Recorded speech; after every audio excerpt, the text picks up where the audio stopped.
Panosta yrittäjyyteen. Me ollaan jaettu meidän yrittäjyys- ja innovaatiotoiminta 3 eri osuuteen. Investoin ideoina, tuote- tai liikeideasta yritykseksi ja 3. on liiketoimintakasvu. Tuo ensimmäinen osuus, innostunut ja ideoin, tarkoittaa sitä, että jos sulla ei ole vielä itselläsi jotakin ideaa olemassa, sellaista selkeää juttua, jota voisit lähteä viemään eteenpäin, mutta sulla on kiinnostusta tai halua tai sitä paloa, yrittäjyys- ja innovaatiotoimintaa, tuohon ensimmäiseen kokonaisuuteen liittyvät palvelut ovat juuri sinulle. Tuo toinen osuus, tuote- tai liikeideasta yritykseksi, niin taas puolestaan tarkoittaa sitä, että sulla on jo joku idea olemassa. Se on joko on idea-asteella tai voi olla, että olet tehnyt jo siitä jotain kokeiluja tai vastaavia. Niin tämä toinen osuus on tarkoitettu sitä varten. Ja tuo 3. liiketoimintakasvuun puolestaan tarkoittaa sitä, että jos sinulla, perheelläsi, kumppanillasi on joku yritystoiminta olemassa ja haluat osallistua siihen aktiivisemmin, niin voidaan tuottaa tukea sen jo olemassa olevan liiketoiminnan uudistamiseen ja kasvattamiseen. Mutta tähän ykköskohtaan kuuluu tämmöisiä erilaisia opintojaksoja, kursseja, tapahtumia. Innovaatioviikko varmaan teille kaikille on tullut tutuksi jollakin tavalla. Innovate or Die on tämmöinen innovoinnin, ideoinnin tämmöinen bootcamp, lyhyt sellainen leiri, jossa tuotetaan sitten ratkaisuja yritysten ongelmiin. Etsin kehitän käynnistänyt puolestaan opintojakso, jonka puitteissa sitten voidaan etsiä ja tuottaa omia ideoita, havaita käyttäjien, asiakkaiden ongelmia, tarpeita, ja siinä kun etsitään niitä mahdollisuuksia, kehitetään ratkaisuja niiden mahdollisuuksien täydentämiseksi ja sitten mietitään, mitkä ovat ensimmäiset askeleet, joilla sitten käynnistetään se toiminta. Siinä löytyy paljon muutakin. Kerron kohta lisää vielä niistä muista jutuista. Tuote- tai liikeideasta yritykseksi siellä ehkä semmoinen merkittävin toiminta on tämä JAMK-esihautomo. Eli meillä on tällainen opintojakson muotoon rakennettu esihautomototeutus, jonka puitteissa pääset sitten kehittämään sitä sieltä ensimmäisestä ideointivaiheesta tai ideavaiheesta ja idean konkretisointivaiheesta sitten ihan tällaiseksi valmiiksi rahoittajille esitettäväksi puheeksi saakka. Käytännön yrittäjyys tiimiyrityksessä on sellainen mahdollisuus, että jos haluat osallistua JAMKin tiimiakatemian toimintoihin, niin sinulla on mahdollisuus suorittaa siellä sitten esimerkiksi 1 lukukauden mittainen jakso siten, että toimit yhtenä tällaisen heidän osuuskuntien toiminnassa. JAMK-generaattor-rahoitus puolestaan on sitten sellainen starttirahoitus, jonka puitteissa pystyt kokeilemaan niitä sun ideoita,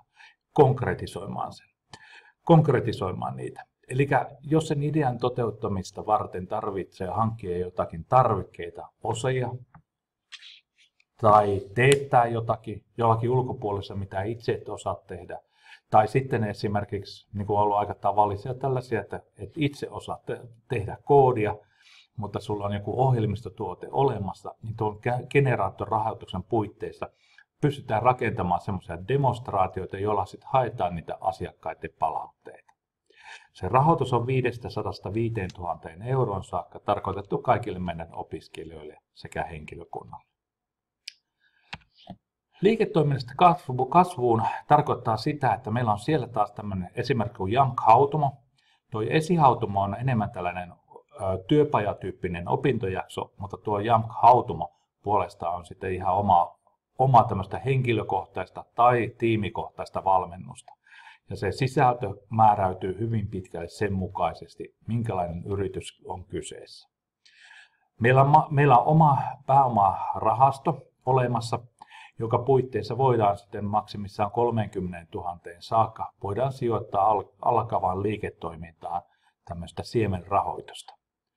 Meillä on talossa oma lakimies, ja tätä lakimiespalveluita voi toki käyttää noissa muissakin vaiheissa, mutta yleisemmin sitten tässä vaiheessa, kun oikein liiketoiminta on käynnissä sitten näiden erilaisten juridisten sopimuksellisten seikkojen sitten varmistamiseksi. Mutta näissä on sitten löytyy toki paljon muitakin vaihtoehtoja. Mutta mä kerron nyt muutamista näistä kokonaisuuksista. Meillä on täällä tosiaan tämmöinen niin kuin opintojaksokokonaisuus, tämä käytetään nimitystä JAMKin yrittäjyyspolku, joka lähtee tuolta vaksemmalta puolesta, jossa on kaikille teille pakolliset olevat yrittäjyysopintojakso ja sitten JAMK-innovaatioviikko on siellä, sieltä kautta on luotu sitten perusteita.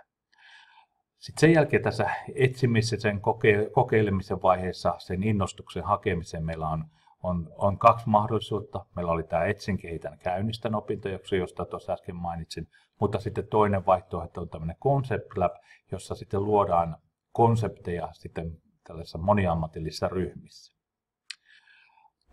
Tokas vaiheessa tulee toteuttamista ja liiketoiminnallistamiseen liittyviä asioita. Siellä oli tuo esihautomo, josta tuossa äsken mainitsin.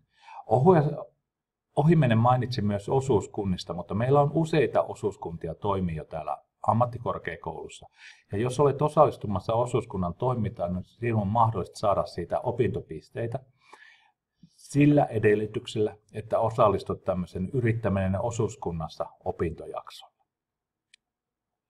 Sitten meillä on tähän toimintaan liittyvässä myös tämmöinen kuin JAMK Generator Project opintojakso, joka on tarkoitettu tämmöiseksi monialaiseksi opintojaksoksi sillä tavalla, että meille tulee aika paljon kyselyjä tuolta ulkopuolisista toimeksiantajilta, yrityksiltä, julkisen sektoritoimijoilta, kolmannelta sektorilta, liikuntaseuroilta, yhdistyksiltä, mitä ikinä ne onkaan. Ja tuo opintojakso on tarkoitettu sen kaltaiseen toimintaan varten, että kun kysyntää tulee, niin sen ikään kuin toimeksiantajan kanssa pohditaan, että minkälaista osaamista siihen tarvitaan, ja sitten rekrytoidaan ne opiskelijat täältä meidän ammattikorkeakoulun sisältä. Ja kun nämä opiskelijat ollaan siihen rekrytoitu, semmoinen 5-10 kappaletta, niin käynnistetään se projekti välittömästi siinä vaiheessa. Ja tällä tavalla pystytään saamaan sellaisia todellisia opintojaksoja tai todellisia tehtäviä sitten meidän projektiopintoihin, mutta toisaalta pystytään palvelemaan myös niitä yrityksiä, jotka toimivat tuolla ulkopuolella. Ja sitten myös tämmöinen niin kuin opintojakso on tuo JAMK-hautomotoiminta, eli siinä pystyy saamaan sitten 3-8 opintopistettä riippuen siitä hautomotoiminnan ja sen ohjauksen intensiteetistä ja sitten siitä, että kuinka paljon opiskelija tai sinä teet sitten työtä sen puitteissa. Mutta tässä on nämä on opintojaksoja ja nämä on tyypiltään tämmöisiä geneerisiä opintojaksoja, eli nämä on sellaisia, että niihin voi osallistua kuka tahansa, mistä tahansa koulutusohjelmasta. Mutta näihin liittyviä tietoja löytyy tuolta opinto-oppaasta ja sitten normaalilla opintojaksolla hakumenettelyllä paitsi ei aivan sittenkään. Eli JAMK esihautomo siihen on erillinen haku, eli siellä löytyy sieltä opinto-oppaasta löytyy ohjeet siihen, samaten kuin JAMK-hautomo, niin ne on erillishaulla, että niitä ei ilmoittauduta asian kautta. Samaten JAMK Generator-projektissa ilmoittautuminen tapahtuu sitten se rekrytoinnin perusteella ja itse asiassa yrittäminen osuuskunnassakin on samankaltainen toimintaperiaatteelta. No yhtenä esimerkkinä sitten tästä hautomoprosessista, että minkälainen se on ikään kuin toimijan kannalta, niin se voi lähteä liikkeelle täältä alkuvaiheesta, eli huomaat, että sulle tulee idea, että mitä mä teen sen kanssa.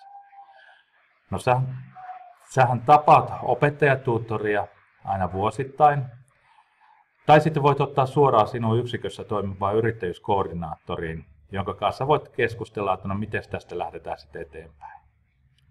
Ensimmäisessä vaiheessa on tämmöinen idean skannaus, eli tuon yrittäjyyskoordinaattori keskustelee sun kanssa muutaman kerran siitä, että no mitä tämän idean kanssa sitten pitäisi tehdä. Olisiko tuo esihautomo sopiva paikka, johon voisit sitten lähteä menemään toteuttamaan sitä sun toimintaa. Ja sitten sen jälkeen, jos näyttää siltä, että joo, esihautomo on oikea ratkaisu, niin meillä on 5 toteutusta vuodessa. Esihautoman kesto on noin 10 viikkoa. Ja siellä on 2 kappaletta tämmöisiä ryhmävalmentajia ja siellä on muita opiskelijoita sekä meidän ammattikorkeakoulusta että yliopistosta. Siellä on semmoinen noin 10 kappaletta yleensä niitä opiskelijoita tai opiskelijayritystapauksia. Ja sitten sen jälkeen, kun olet käynyt esihautoman, tai sitten jos sulla on jo olemassa oleva yritys, eli sillä on Y-tunnus olemassa, sen jälkeen voit kyllä hakeutua tuohon hautomotoimintaan.